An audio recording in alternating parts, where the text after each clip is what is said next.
Welcome everyone to episode 10, double digits, woohoo, After the Bell. Although I found out behind Stat Boy, so I gotta start playing some catch up here. I gotta start to go doing better. We are joined in the studio audience as always by Mr. John Laurinaitis, Executive Vice President of Talent Relations of WWE and the interim Raw General Manager. We'll be going to him throughout the show, I'm sure. If not, he can just sit there and keep his mouth shut because he can try. I can introduce myself, thank you. Damn it, Johnny Ace. Johnny Ass, whatever you want to call yourself. Get out of That's Mr. Laurinaitis to you. Yes, sir. Sorry. Alright, here we go. These are from the YouTube channel, from the Form Spring. They're all over the place. Let's just get right to it. Warrior for Life 21 asked me who would win a drinking contest, Cowboy James Storm or Stone Cold Steve Austin? Mr. Lawrence, Johnny Ace likes that question. Okay.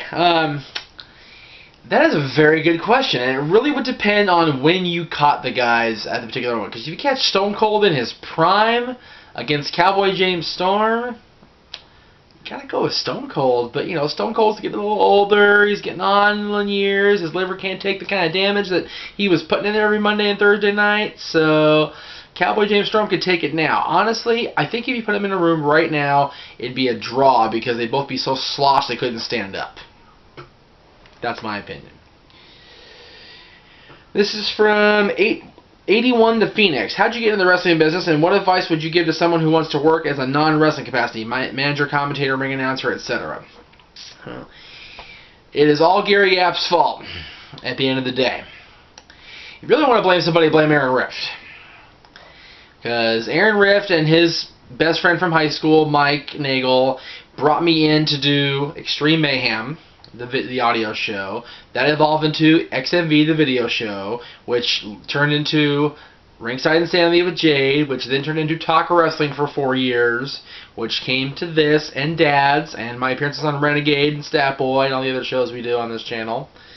And while I was doing Talk Wrestling in 2007, I attended a show in Newhall, which was at the time 10 minutes from me, just down the 14 freeway, and Gary Yap was the promoter and saw the potential in promoting his shows on my show and vice versa. So kind of made it where I was a manager for a while for Epic War, and I will be forever in his debt for allowing me to live out a dream of managing champions at ringside. I managed Teddy Hart at one point. That was cool. Against Generation Me, they were the Young Bucks then. But that was really cool to have Teddy and Marcus Riot as my charges. I also managed, for those of you out here in Southern California, Biggie Biggs in one of the biggest matches of his career against Joey Ryan, and he won. So, pat on the back there. As far as advice, we talked about this on Dad's when we had Nick Madrid on the show, and he was getting ready to go into the Storm Wrestling Academy. And I say this, I will take this to the grave. Eyes open, ears open, mouth shut. Also, finish your college education. Get yourself a degree. Don't go into this without some sort of backup plan. I'm currently not enrolled in school. This is what I do, and I don't make money off it. I didn't make money working for Gary. I don't make money working for Wild. Okay? So, get yourself a degree, have yourself a real job, and do wrestling as the hobby. I don't see who this is from, but I will go ahead and read it. Purely for fun, take your favorite batch type and put in it your favorite star from each show promotion, including UFC, versus your least favorite star from each. I'm gonna consolidate this a little bit. I'm gonna take my favorite wrestler currently. That is The Undertaker, even though he's not a current active on the roster. And I will take Brock Lesnar, my least favorite guy in the UFC and the WWE because of what he did and how he walked out and what a prima donna he became and blah, blah, blah. And I would like to see The Undertaker in his prime, when he was really cutting up, against Brock in an MMA fight. Just to see what they could really do. Yeah, they had a great feud in WWE in 2002, including Hell in a Cell, which was an awesome match, and everybody bled, including Paul E. But I'd like to see them in MMA in the octagon or in some sort of cage fighting. That would be awesome. And as far as a win, Undertaker in his prime could not be touched, I don't think. But Brock has that MMA background now, and I would give the win to Brock. I hate it, but I'd give the win to Brock on that one. Let's see, this is from Nutty Rock Chick. Ultimate Fan Day. Pick 4 wrestlers. 1 to have lunch with, 1 to have a family dinner with, 1 former star legend to watch a pay-per-view live with, and 1 to go to a party with afterward. Alright, well, the pay-per-view watches Mick Foley. I know he does that, and Mick would be cool to have over here at the Casa and just watch, a pay-per-view. If he's not busy for Survivor Series, he's more than welcome over here, by the way. I know Survivor Series is at Madison Square Garden, so you might be at the Garden. But if you're not at the Garden, Mick, you're more than welcome to come over. Lunch with. Casual lunch. Let's go with...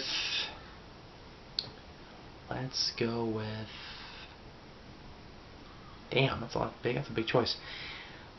I'll come back to lunch. Dinner, family dinner with would have to be a female, because, you got to introduce her to the family, and, So, I'm going to go with Buggy on that one. And I'm probably getting in a lot of trouble for that, but that's okay.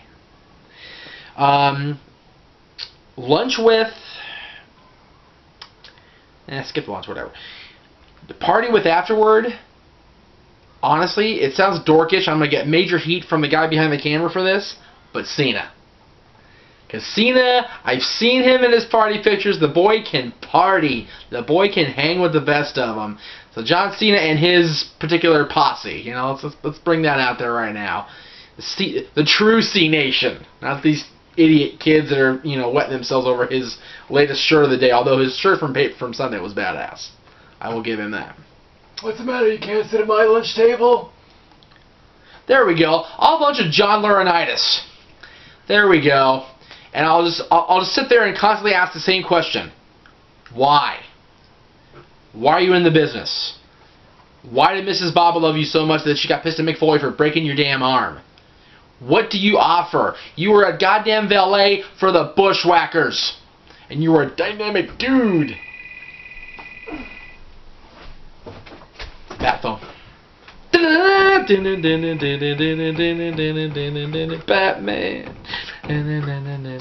Batman. Batman.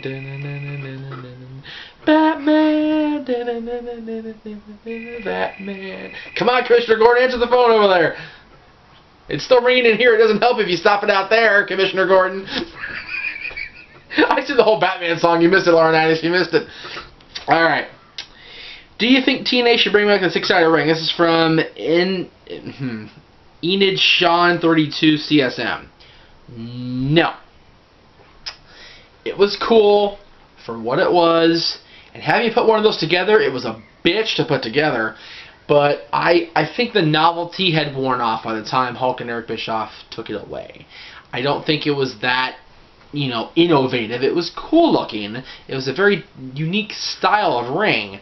But I don't think it was the end-all, be-all, the awesome ring that everybody made it out to be. Excuse me. Speaking of our buddy Mick Foley, this is from 11fail11. Mick Foley should be in the Hall of Fame this year. Your thoughts? If he comes back on that Raw before Survivor Series and is involved in Survivor Series in some way, they should make sure he's involved in some way where he goes to the Hall of Fame this year. Because if not him be the headliner, then The Rock, because they're going to be Miami. But one of them should definitely be the headliner. If they're going to do both in the same year, I guess that makes sense, but that's 2 huge marquee names.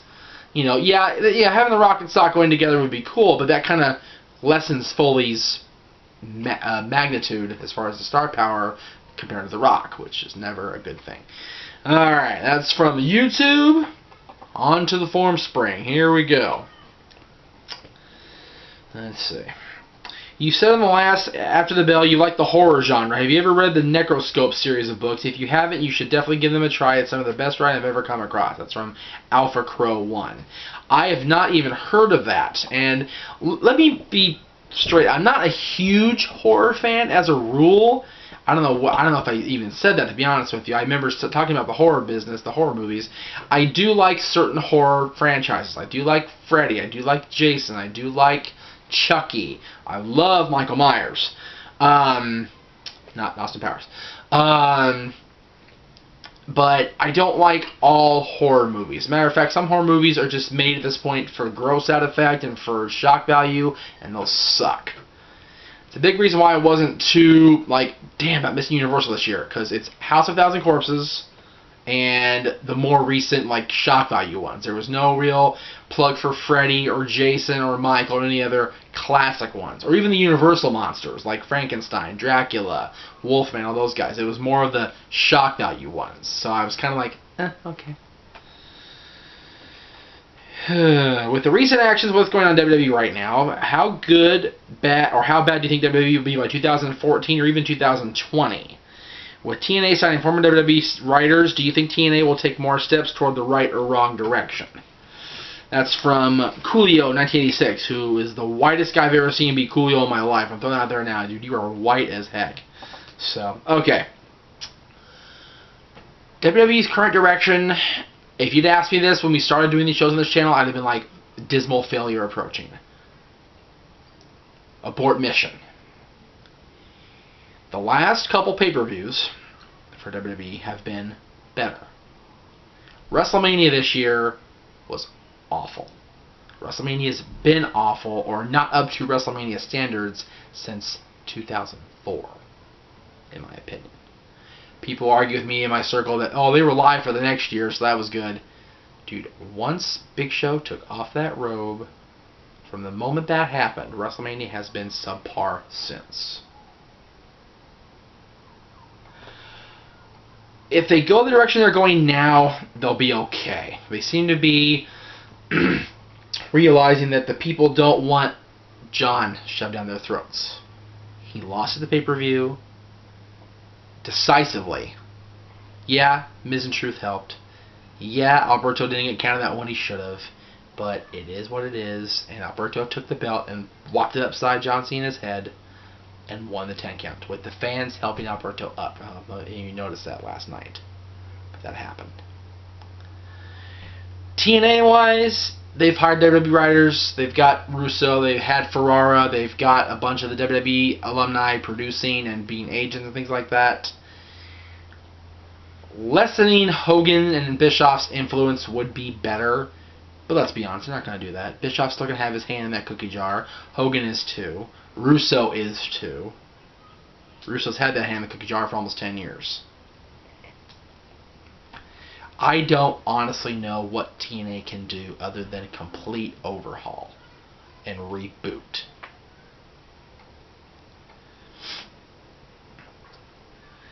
This is from South Central. If an alien came down from Earth, what's the first thing you'd say to it?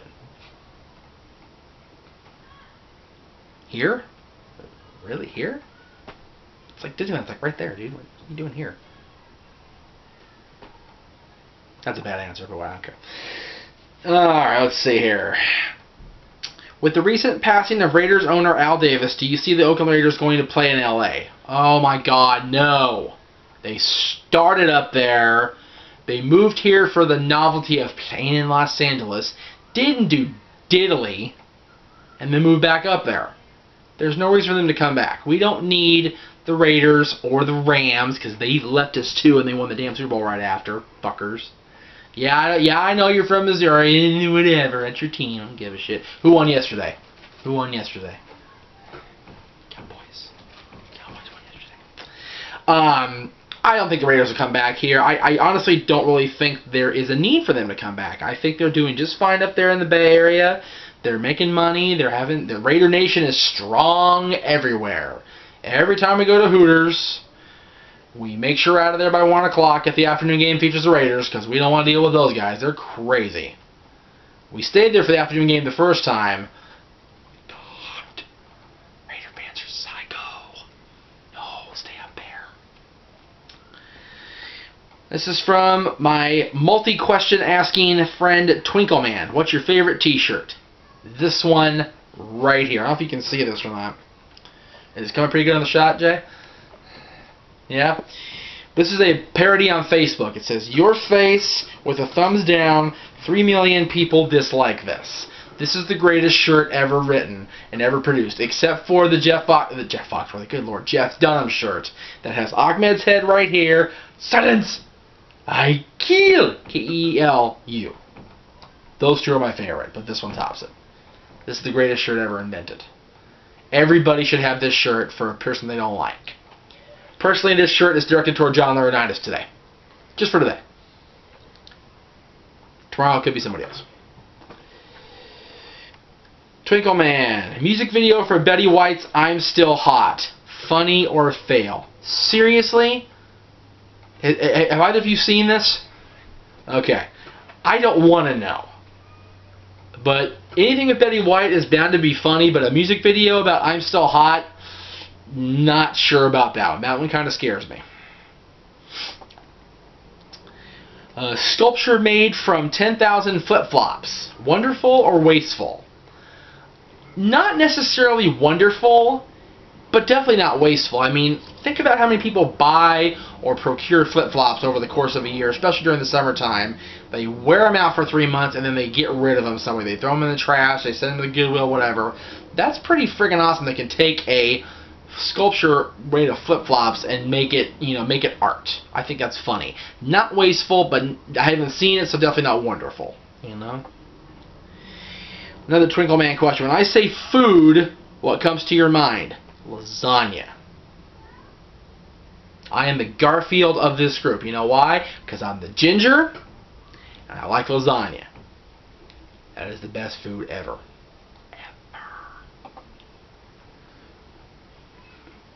Okay, let's see. Would you mind if I applied the Vulcan nerve pinch on you? I'd probably just pull a Kirk and pop you in the jaw, honestly, if you tried it. Yeah, live long and prosper, dude. I would mind, because I enjoy being awake when I need to be awake. If you did it at about 11 o'clock at night, then I'm all for it. And not 11, that's too early. Like 12 o'clock at night, do the Vulcan nerve pinch, I'm all over it, by all means. If you were candy, what kind would you be? The Stay Puft Marshmallow. Come on, people. I'm in a white shirt, big gut, you figure it out. Let's see.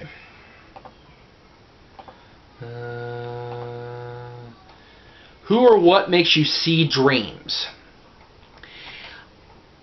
Honestly, I really don't know about my dreams. I know dreams are the voice and the visions of the subconscious working their little butts off at night when you sleep. I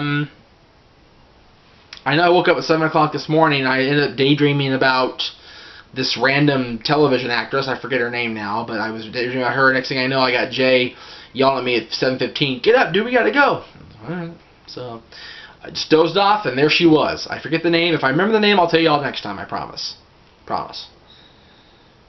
Do you like Chipotle? No, but Top Gun Talwar sure does. Top Gun Talwar loves him some Chipotle. He also loves him some cocaine. In the movie Top Gun, with the song and everything, he loved it. All right. If you watched Impact, which I did. Oh wait, no, I haven't seen Impact yet. Yeah, I did. Do you consider it as a smack in the face of the Bound for Glory or following storylines? I think I brought this up on Dad's because we watched Impact and then came in here and taped that afterward. I said this about Bound for Glory. They took everything from the last year and flushed it. Jeff Hardy's heel turn, gone.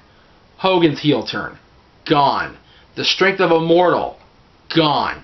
The next night, Kurt Angle with the World Championship and being part of Immortal, gone. James Storm is the champion now.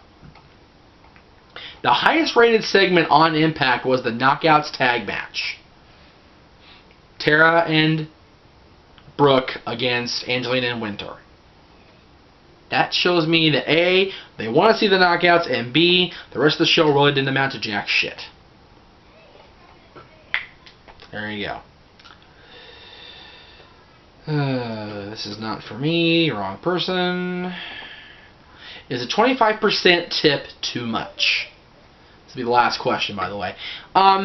I feel 25 is a little high. I usually try to tip for 20. If a server really does a really good job, I'll tip 25 if I have the funds or the means to do so. But 25, you gotta basically, be kissing my feet the entire time I'm at your table. Very few people have got 25 out of me. There have been people that got 10 out of me for bare basic, and people got 20 out of me. There have been people where I've literally paid the bill and told the server to go fuck themselves. To their face. So, yeah. 25 is a little high, 20 is what I usually shoot for. Thank you all for watching this week on After the Bell. We will see you next time with more random questions from Formspring, more from YouTube, and who knows what else. See you then.